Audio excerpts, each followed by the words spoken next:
Good. How's it going? Just happy to be here. You? Just happy. Well, I got back from Ireland yesterday, so I didn't get to watch episode 5 till last night, and it was something. It was something. It was something. Well, let's just get right into it. I had said for the previous 2 weeks, like, there's been lots of complaints about lore breaking, yada yada yada, about whether or not the Sith are known. And I more or less said they basically got to do a Rogue One here in one of these episodes to kind of make everything, line up. I didn't think they were going to go Rogue One in this episode we just saw, but they did it, and I thought what we saw was great. Some would call me Sith. And it's like, not only like was the action and the stuff over the top, there's so many little tidbits going on here, whether or not they're going to play into the greater arc of the story, because I think up until this point, lots of people figured what was going on, and now we're completely heading into like which way is the show actually going to go. So essentially we pick up right where we left off, and our Sith is essentially just mowing through the Jedi. Oh, so good. And like brutally mowing through them. He is, we speculated who the Sith was. And when we saw him come down, he looked very thin and frail. And even Khmer, looks kind of like a small dude. But this Sith Lord, the bare sleeves were showing, and he was cut. Oh, yeah. He was a pretty badass, but that's him, right? That's the same guy who was selling. It's the same guy. Like, he did good to kind of make himself look like a little scrawny bugger, bumbling idiot, and when he needed to flex his muscle. Oh yeah, it's like, and like, just we will obviously, I think anyone who hasn't seen it obviously watch it. We're not going to rehash every move by move, but like, I thought the choreography and the martial arts they incorporated, everything was great.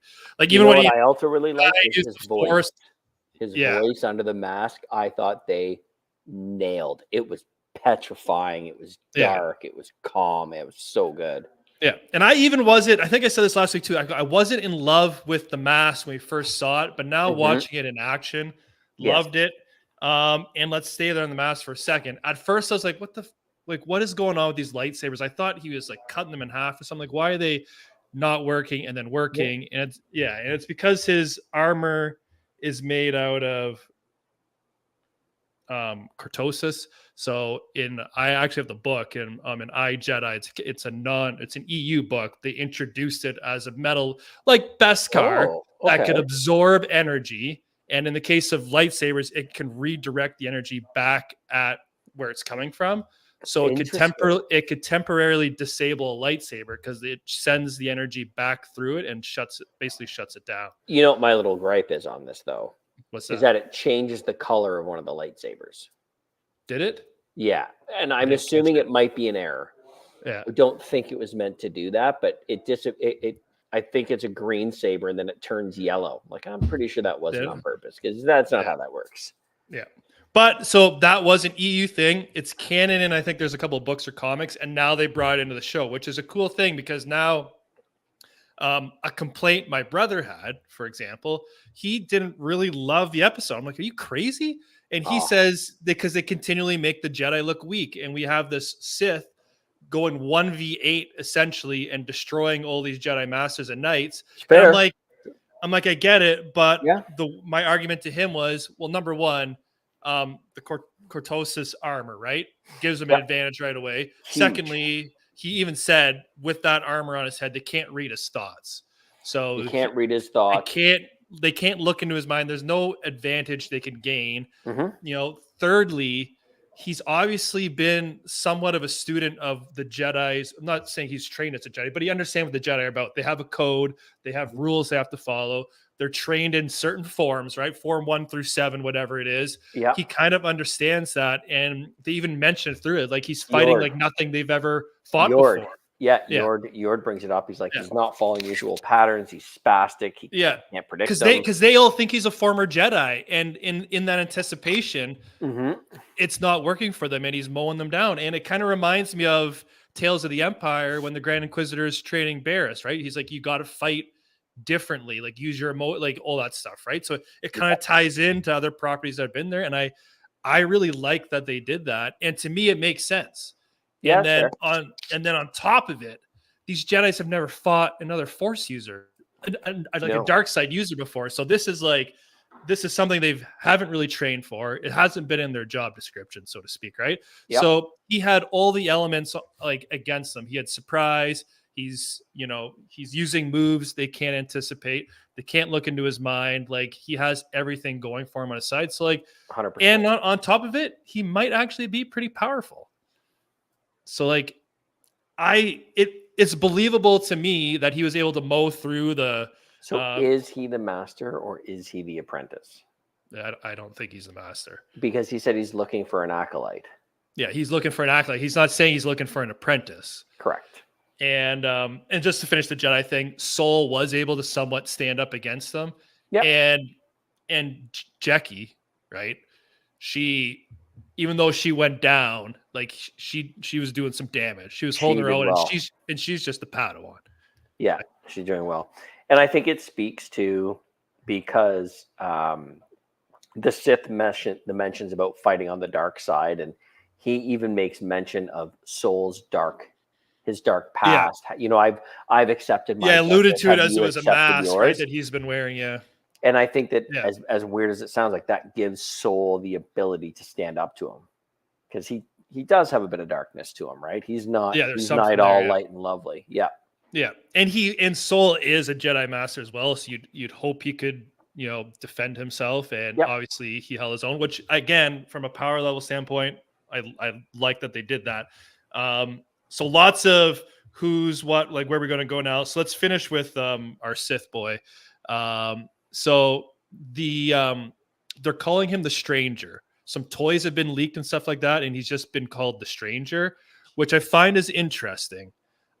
I also find interesting when he says, "Who are you?" blah, blah, blah. And he says, "Some would call me Sith." He doesn't say some would call me, or I am Darth something. Some would call me Sith. It's interesting. I want to see where they go with this, because the Sith, right, they want to rule the galaxy. They have a whole plan. They've been lying in the shadows forever, building their power, waiting for their moment. The way he talks, the way he even fought and stuff like that, and saying some would call me Sith, like, it almost seems like he doesn't even know what he is. He maybe heard about it. You know what I mean? He knows he has the ability to use the Force, and he obviously hasn't been trained by the Jedi, so he's letting his darkness and rage and everything fuel him. But I wonder if he's even really a Sith. Like, I could totally see him being the apprentice and has a master. I could also see, like, there's a lot of visual cues that are very similar. I know this is I think Eckhart's Ladder is big on this one. Very visually similar to the Knights of Ren, right? Yes. He actually looks like Ren, the original leader Ren from the comics, with the no sleeves and everything like that. And they were kind of like used the dark side and stuff like that, but they were never considered Sith. So, like, could he be the start of like an original Knight of Ren or something like that? It's part, like, the way he acts, I want to say it makes a lot of sense.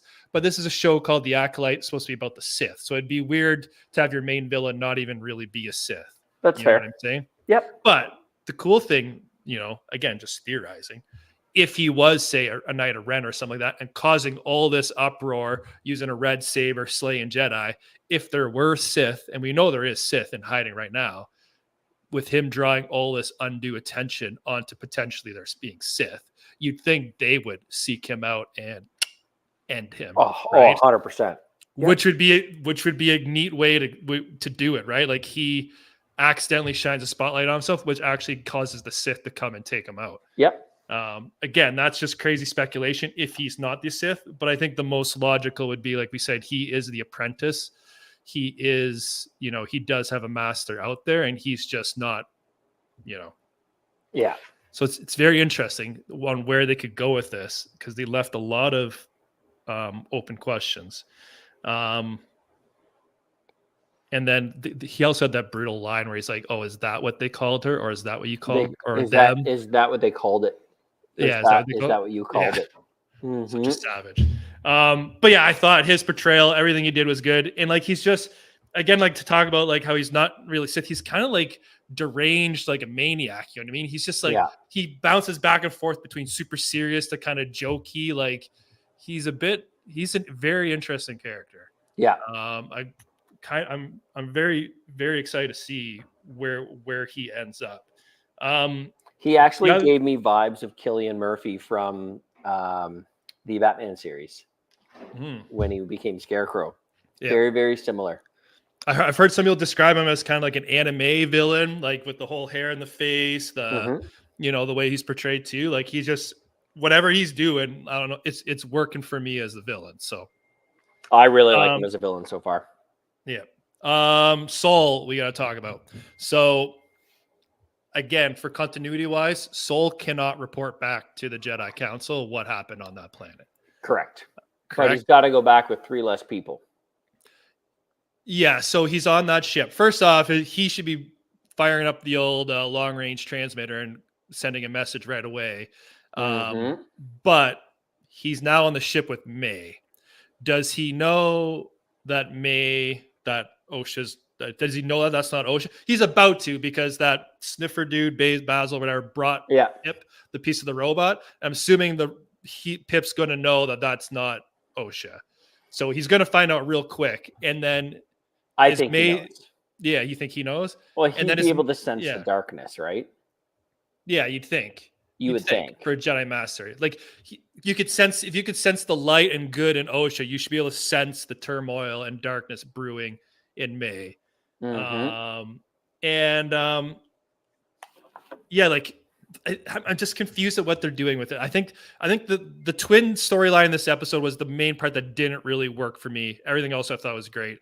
Like, she had a chance to kill him multiple times on the planet, so if she's going to kill him, why get on the ship with him? She could have potentially killed him and redeemed herself to Quimir, the stranger, Quimir, the stranger, right there and then. And hopefully he would take her on as acolyte because she killed a master, right? So I don't know what game she's playing. So it'll be interesting. She has to kill him without a weapon. Oh, yeah, still, right? Yeah. I saw an interesting theory that Quimir, fuck, I'm just going to call him the stranger. The stranger was actually the acolyte himself, and for him to get to kill someone without a weapon was to get May to do it for him. But interesting. Yeah. But I don't know if that works now with everything we've seen. But anyways, it's Soul's got to die, unfortunately. And he does. The fact that they killed Yord and they basically killed everyone you thought might be safe till at least the end of the season. Yeah, Jackie, Yord. Yeah. For a minute, I actually thought Yord was the master. Did you? Yeah. Because he has the ability to kill him, and even though he gets stunned by OSHA. Well, it doesn't really get stunned. He basically gets the stun shot at him. The fact that he leaves him.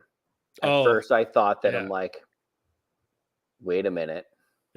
Yeah. So, well, speaking of the Master, there is some theories out there now that Soul is actually somehow involved with all this a bit.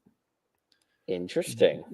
Because the one way for Soul to live and not die would be for him to fall, right? To turn, or have been the master all along. Now, that's some people's theory as in what the darkness is. Yeah, for him to have been master, I find that very hard to believe. I struggle with that one. Yeah, I don't see him being master, and I also can't see him serving the stranger either. No. So, but I've seen that kicked around. So I think we just assume Soul's just got to die. He's just got to go. Yeah. So now we know there's an episode of the other part of the backstory because we see Kelneka fighting Tormund. Assuming that's next episode, does he start by telling May what happened, thinking it's OSHA? Yeah. Do you think? Yeah, because he said, I'll explain. And I think he knows it's May. Yeah, so he's going to explain to her what really went down. So it'll be interesting, and it'll be interesting to see how what actually happened, because now remember I said a while back there was some hooded figures you couldn't see the ceremony, you couldn't see their face, and then some people felt that might have been the Sith Lords hiding there in plain sight. I went back and watched those a few times. You could see them at the other end, so they just looked like ceremonial, whatever. But it is true that once the Jedi arrived, they all quickly disappeared. And the one thing I thought was interesting was, I think it was Yord who said, someone said he's in my head. He's in my head. I can't get him out of my head. And someone's like, and then I think Osha's like, I've seen that before. My mother was able to do it. Yeah. So was he also somewhat, he's got to be involved in that. Yeah. Was he involved in that coven of witches some way, somehow? But there was from what we know, there was no men there, but there were some hooded figures. Like I don't know. Right. Something they had to flee. So that doesn't mean they're the only part of their culture that survived. They were just a coven that fled for safety, right? Yeah. True. So it is possible that he was from another coven and then found shelter with the Sith. That'd be my thought. Yeah. Or I guess the other overarching thing is what we kind of talked about earlier on. Is the Sith Master, was he working with the witches to develop, creating life to the Force? And he saw their magic firsthand, helped influence them on the dark side. Remember, there was stuff there that they were doing they did not want the Jedi to find out. Were they already working with a dark side user? And then that person may pass it on to the stranger as being his apprentice, right? Yeah. So he got that ability from the witches of getting in their minds and stuff like that, which again goes back to him being able to defeat all the Jedi, because they said they couldn't concentrate because he was in their mind. So there's that one scene where they were running, you kept seeing the flashes of his face. Yeah. So yeah, it's everything's going to come back to what happened on that damn witch coven, and that's going to make or break the series for a lot of people with what actually occurred there. So it'll be interesting to see how that plays out.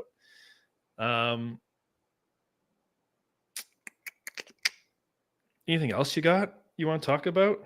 No, I mean, I can't get over just how good the choreography was, how good the stranger was. Like I said, his vocals were so good. He was so powerful. Like that's the combination we've all wanted to see, but are petrified of seeing, is that combination of a well-trained Sith plus the dark magic like the witches of Dathomir. Yeah. I mean, that is, you can't touch that. Yeah. And again, going back to some of the continuity stuff and lore, like they even say right at the beginning, right? They're like, why do you have a Jedi's weapon? Or that's a Jedi's weapon or something like that. Like these people, this group of Jedis, again, if the Sith were extinct for millennia, like maybe they haven't really been teaching stuff about the Sith. Like they're completely clueless that this person, there's naivety, is a Sith. Exactly. And episode 8 talks about that. About the hubris and the ego and the pride of the Jedi. Luke Skywalker literally talks about that in his older age. Yeah. To me, just the decadence of what the Jedi are in this moment is kind of like, I think about that sequel series. And it's like, wow, I love that there's actually reference to that now. The other thing I saw some people complaining about is now that all these Jedi are dead or missing, like how would the High Council not launch a further an investigation into everything and not discover that they died by blah blah blah? I still don't. They have no reason to assume it was a Sith. You know what I mean? No, but there would still be a massive investigation. Yeah, there'll be an investigation, and we see Vanestra, unless there's someone in the council. Yeah. Who is high ranking that makes the decision not to. Yeah. And this is, I think, where you start to get hints of corruption. Yeah, could be. Well, we see, it might be Vanestra, because we see in one of the trailer, she's on that planet with her purple whip saber, and she wasn't at that battle. So she must go to investigate. And she was the one who didn't want to bring it to the council. So Correct. Maybe she's the one who ends up sweeping all this under the rug and then potentially gets killed herself. And then there's nothing left for anyone to find, because it's all been, that's just a group of missing Jedi. Like Sifo Dyas went missing, and it seemed like, I don't think the Jedi ever went looking for him right away. It was just like, oh, he disappeared. So everyone's like, some people are worried, like there'd be all this going on, blah, blah, blah, missing Jedi. But like, that's true. Sifo Dyas And Yeah, it even seems like Kelneka disappeared. it seems He like went into there's hiding, right? multiple stories through canon of Jedi potentially just leaving or whatever without really saying anything. So I don't think it's that big of a deal that 8 Jedi were disappeared, assuming they don't find bodies with lightsaber burns all over them, right? Yeah. Like Kamir is still on that planet. He could completely clean up the scene because I like that. It looked like his whole focus on that fight was I need to take out May, right? He kept Mhm. leaving the Jedi. He'd kill him if he had to, but you could saw he was making a point trying to get to May, trying to get to May. The second his helmet went off, Now they he all have to said, die. now you all have to die because no one can know that Mhm. that I exist, right? Yep. So it seems likely he would want to clean up the scene and have no evidence that he was ever there, which Yep. I think is, again, like some people hate on the plot writing, stuff like that. I think that's smart. I think they're doing a good job of trying to, again, they're interjecting Sith into a storyline that potentially never had it, but they're doing it in a way that makes sense, keeping the Phantom Menace the way it is. Yeah. From my perspective, anyways. Just one last thought. The one thing I thought was a little off was just, again, the twin storyline, because It was weak. It yeah, really exposed the lack of, I don't yeah, want to say the lack of acting ability, but like I mean, I've said it before. This isn't an Academy Award or a Tony nominated show. Like it's yeah, Star Wars, but it was a little weak. yeah, and like even they finally Yeah. see each other, and it's just like Osha's just like, I need to arrest you. It's like, I don't know, if I found out my twin was dead and I was told that my whole life by the people who raised me, and then I find out she's magically alive and she's standing in front of my face, the last thing I'm thinking is slapping cuffs on her and bringing her in. I'm like, Yeah. let's talk this out, sis. Like, what happened from your point of view and stuff like that. So Mhm. Osha's motivations seem odd, and then May, I've seen some people complain that she looks like she flip-flopped from good to bad, but I don't think she ever went good. She just said, I don't have to follow the stranger anymore. My sister's alive. Like, he probably Mhm. told her the whole time her sister was killed by the Jedi, right? Yeah, Her for sure. motivation, it was never I'm good. It's just her motivation for killing Jedi because Might have whatever dissipated, right? So she's still, but again, like, now I'm going to force push, knock her out and take her place. Like, I a don't little get weak. what they're Yeah, doing. it wasn't great. Yeah. And again, we talked about it before. Now And then the stranger heals her. Yeah, he heals her. So The fact he can force heal is interesting. yeah, so he has a lot of power for someone who's only Tons. apprentice. So I can see that some little power creep there. Who And was then we the talked first about it ever? Who was the first ever Force user that was noted to be able to heal or bring people back? to heal. Well, Sidious. did he heal? He could bring someone all the way back to life. Yeah, Obviously, he had the that's ability to true. heal. That's true. Yeah. Yeah, because I was gonna say from like healing wounds, we saw Grogu and Rey do it, Mhm. but they're like much later. But yeah, it's obviously a force ability that's been in video games forever, right? With having healers. Yep. But yeah, we talked last week on how it would make no sense for him to take Osha because we thought it was a very important thing that May got the power of many, right? There's a reason why that ceremony stopped halfway through and one got and one didn't. Yeah. So to take on again, Osha was obviously trained as a Jedi. She obviously has force ability, but it seems like if he was to take her on as his acolyte, it'd be a little not as good as having May. Correct. And yeah, and like does he know what happened? Can he tell Osha what the Jedi did? Would she believe him? Like, I feel like she needs to hear it from Soul, but now she's not going to hear it from 100%. Soul because Yeah, they're switched. she needs to hear from Soul. Yeah. Anyways, we got 3 episodes left, and I think they got a lot of ground to cover. Yeah, they're gonna be packed. Yeah. Packed. Right. What do you got rating for this one? 8-2. I went up 0.2 because I loved the choreography. I have missed great lightsaber scenes. Yeah. Only 8.2. Like, I thought you'd be way higher on this one. Yeah, no, I was a solid 8-2. Yeah. You? Well, it's easily the strongest episode of the season. Mhm. I'll go up as high as like 8.8. Like, I thought Woo! I thought the lightsaber combat was great. I thought the choreography was awesome. I think the only thing holding it back was it's just so dimly lit. Like it's kind of reminiscent of the Kenobi finale and like the Obi-Wan and Vader fights, just old, dark and murky background. Like outside of that, I thought you don't really see a Sith mowing through Jedi very often, right? Jedi are always the heroes and always the Jedi, beating up on the bad guys like they're, So it was nice. Dummied though. Yeah, it was nice. I saw new moves I haven't seen.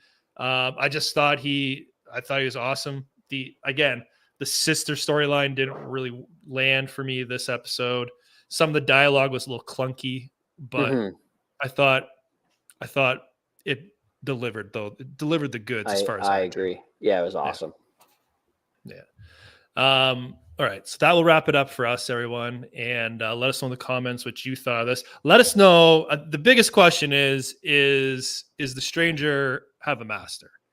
And let us know if you think he has a master and who that master is. And we'll see y'all next week. Peace out.